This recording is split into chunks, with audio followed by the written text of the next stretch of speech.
Hello guys, my name is Giorgio Vezzini, I'm an Italian sound designer and this is assignment for Coursera music production, and we're going to talk about reverbs and the difference between algorithmic and convolution reverbs, why they are different and why we choose one or another. First of all, they are reverbs, so they try in some ways to simulate the room or the space in which the sound is produced.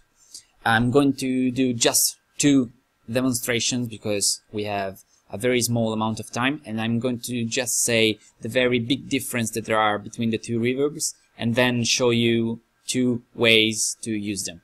I use them in a send and return with a Knox input, not as an insert in the main channel, that is this dry sound, so I can use one dry sound with two different sends, so I can show you in parallel the two reverbs working.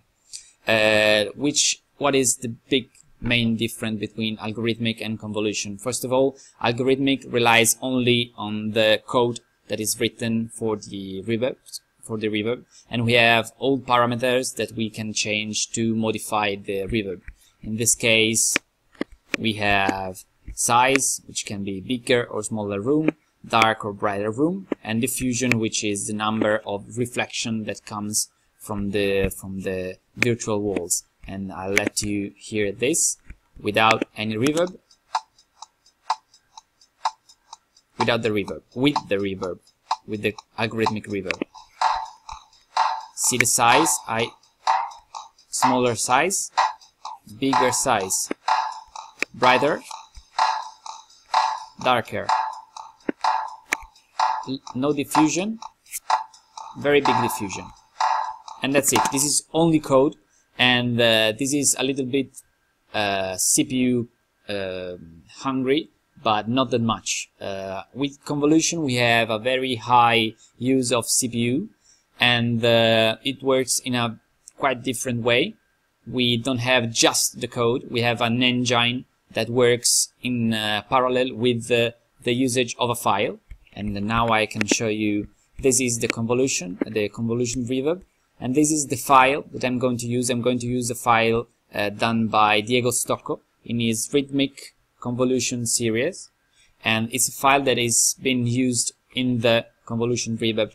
You can have also normal, very normal kind of rooms like holes, caves, or places where it could be very difficult to record the battery in, like, I don't know, a tank or a car, and you just use an impulse that is a very short amount of sound played in this room. Then you record the result of this sound and you put it into a convolution reverb, and the result is that you put your sound, your dry sound, virtually in that space. But I want to show you another example, and that is the usage of different kind of sources, like in this case a B.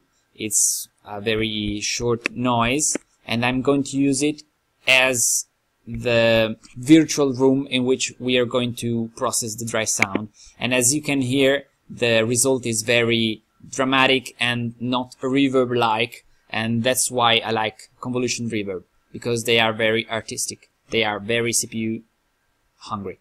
And dry sound, and with the convolution.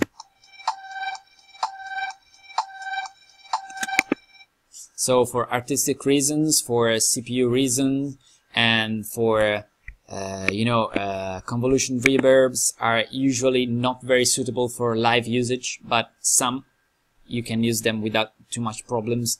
It depends on your CPU and on the convolution reverb itself. This is it for the difference between algorithmic and convolution reverb. I see you next week. Thanks for listening.